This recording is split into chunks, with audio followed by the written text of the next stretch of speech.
Hello बच्चों, good morning. आज हम लोग पढ़ेंगे पाठ 1, हमारे आसपास के पदार्थ।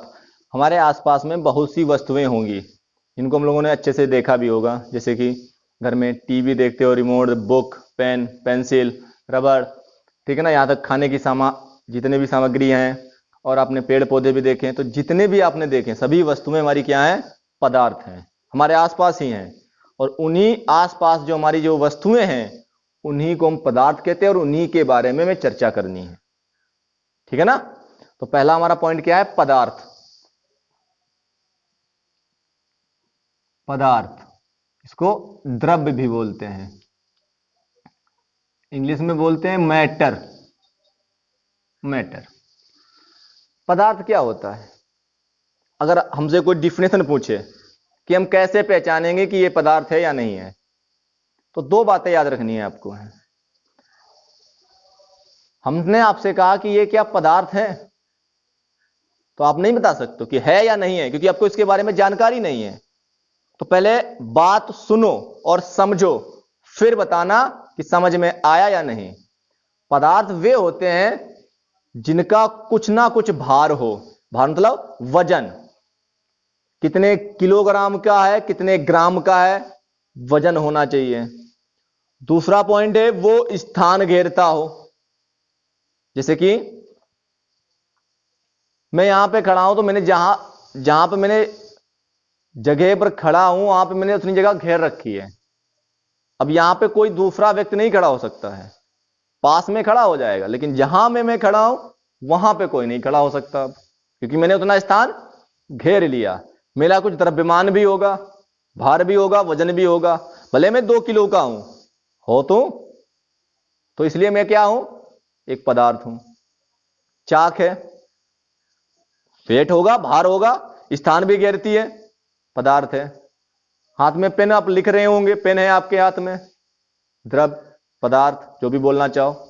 किताबें हैं, बुक हैं, ठीक है ना, कॉपियां हैं, ये सब आपकी क्या है? पदार्थ हैं।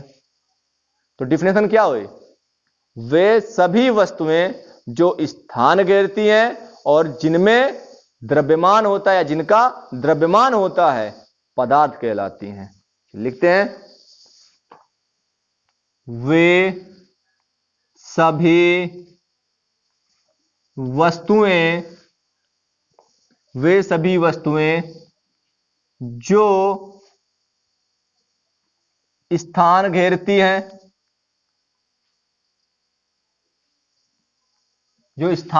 हैं, तथा जिनका कुछ ना कुछ द्रव्यमान होता है।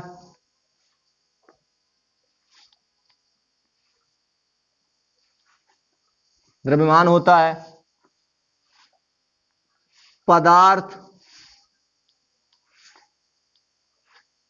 कहलाते हैं। ठीक। तो जब हमने अपने आसपास की वस्तुओं को देखा होगा, तो वस्तुएं हमें 3 रूपों में मिलती हैं। जैसे कि चाक है, जो आपने देखा चाक ठोस है, मजबूत है, आप कहोगे बहुत ठोस है। लकड़ी है, लोहा है, आपने देखा होगा, ये सब ठोस हैं। पानी देखा आपने, वो भी तो एक पदार्थ है, लेकिन वो लिक्विड के रूप में है, द्रव के रूप में है। आपने ऑक्सीजन देखी, नाइट्रोजन है, कार्बन डाइऑक्साइड है, गैसें देखी हैं, वो सब गैसीय अवस्था में है, तो वो भी तो पदार्थ है।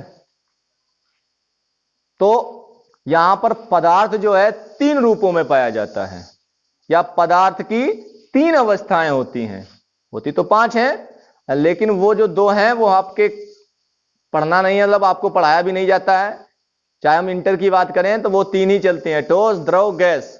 और जो 5 होती हैं, जो यानी कि 3 के बाद जो 2 बचती हैं आपकी, प्लाज्मा और बोस-आइंस्टीन है, वो आपके काम की नहीं है, वो आपको आगे जाके पढ़नी है। पदार्थ की 3 अवस्थाएं हैं। पदार्थ की 3 अवस्थाएं हैं। नंबर 1 ठोस, इंग्लिश में सॉलिड बोलते हैं। नंबर 2 द्रव, इंग्लिश में लिक्विड बोलते हैं। थर्ड गैस, इंग्लिश में भी गैस बोलते हैं। अब इनकी जो है बातें हम लोग आगे करेंगे भी, ठीक है, इनकी बातें आगे हम लोग करेंगे। उससे पहले कुछ और बातें जानेंगे अभी हम पदार्थ के बारे में। ये नोट कर लिया, स्क्रीनशॉट ले लिया।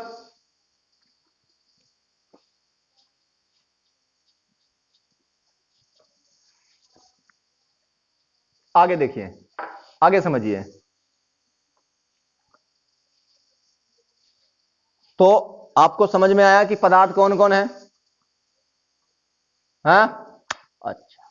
तो अब हम एग्जाम्पल की बात करते हैं, उदाहरण की बात करते हैं। तो कितने लोग उदाहरण लिख लेंगे? मेज, कुर्सी, किताब, पेन, लकड़ी आदि।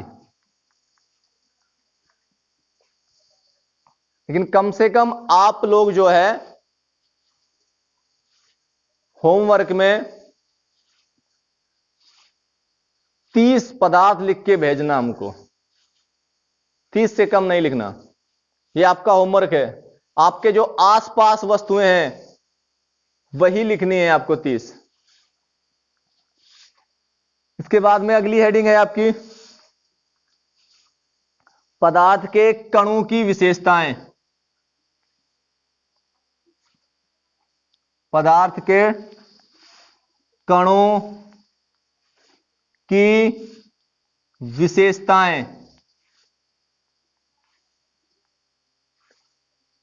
सुनिए, मैं चाक से लिख रहा हूं तो आप देख रहे हो मेरे हाथ में कई छोटे छोटे चाक के कण लग चुके हैं।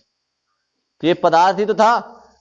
तो मतलब क्या हुआ कि जो पदार्थ होता है वो छोटे छोटे कणों से मिलकर बना होता है। आप देखना, मैं दिखाता हूं, देखो ये डिस्टर है, इस डिस्टर में ये चाक के कण निकल रहे कि नहीं निकल रहे हैं? ये चाक ही का तो कण है।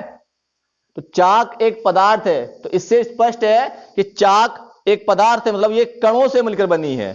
तो जितने भी पदार्थ हैं वो सब छोटे छोटे कणों से मिलकर बनी है। उन्हीं कणों के बारे में हम जानेंगे कि वो कण क्या क्या कर सकते हैं, उनकी क्षमता कितनी है। पदार्थ के कणों की निम्न विशेषताएं हैं।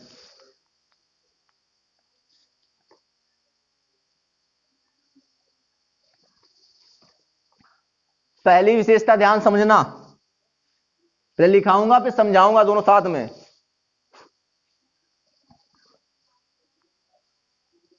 पदार्थ के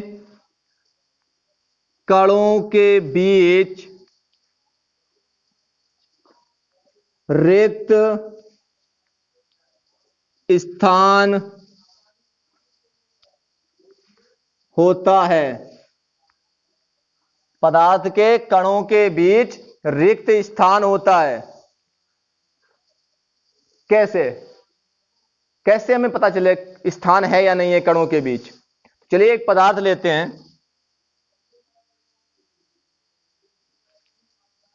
जैसा कि हम लोग जानते थे कि जो पदार्थ है हमारा, वो मैंने जल कहा था कि जल एक पदार्थ है। तो हमने जल लिया और जल में हमने चीनी को घोला। पदार्थ में हमने, यानी कि जल में हमने चीनी को घोला। तो जो जल है वो एक पदार्थ है, चीनी भी एक पदार्थ ही है।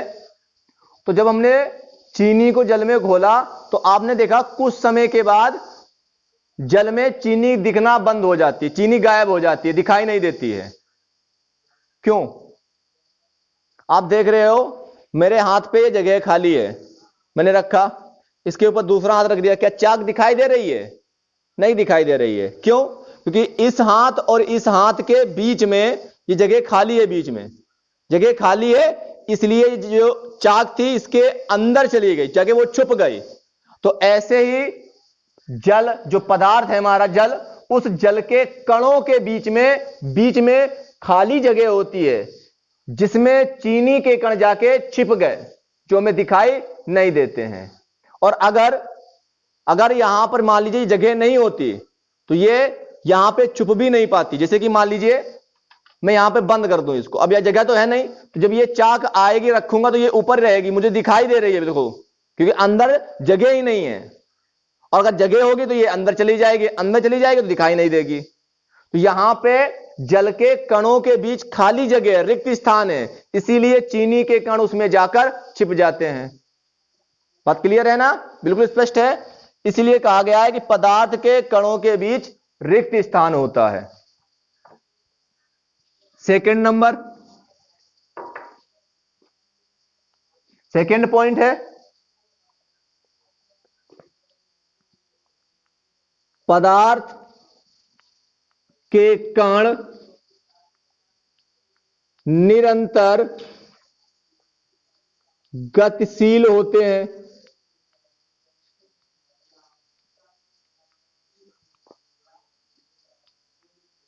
गतिशील होते हैं,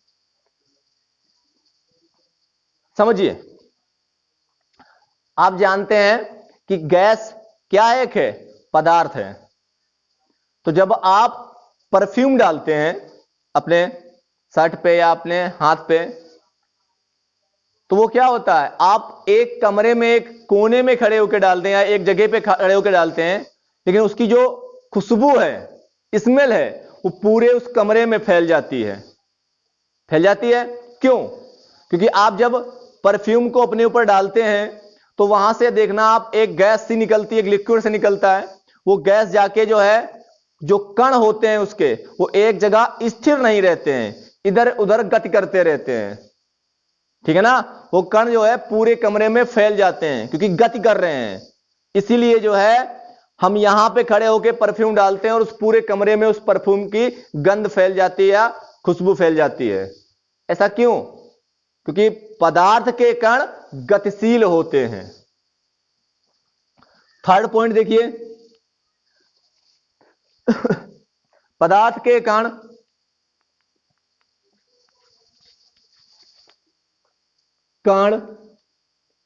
एक दूसरे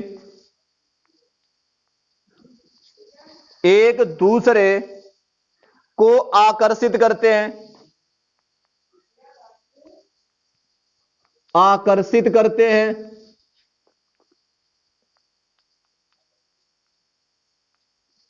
एक दूसरे को आकर्षित करते रहते हैं। जो पदार्थ के कण हैं, आप जहां देखते हो कि जैसे कि मैंने कहा कि ये जो चाक है हमारी वो ठोस है। क्यों? क्योंकि इस चाक के जो कण होंगे वो एक दूसरे को आकर्षित कर रहे होंगे, अपने पास लेकर आ रहे, दूर दूर नहीं जाने दे रहे होंगे, पास पास कर रहे होंगे, इसलिए ये ठोस है। ओके, तीनों पॉइंट क्लियर है ना? समझ में आया तीनों पॉइंट?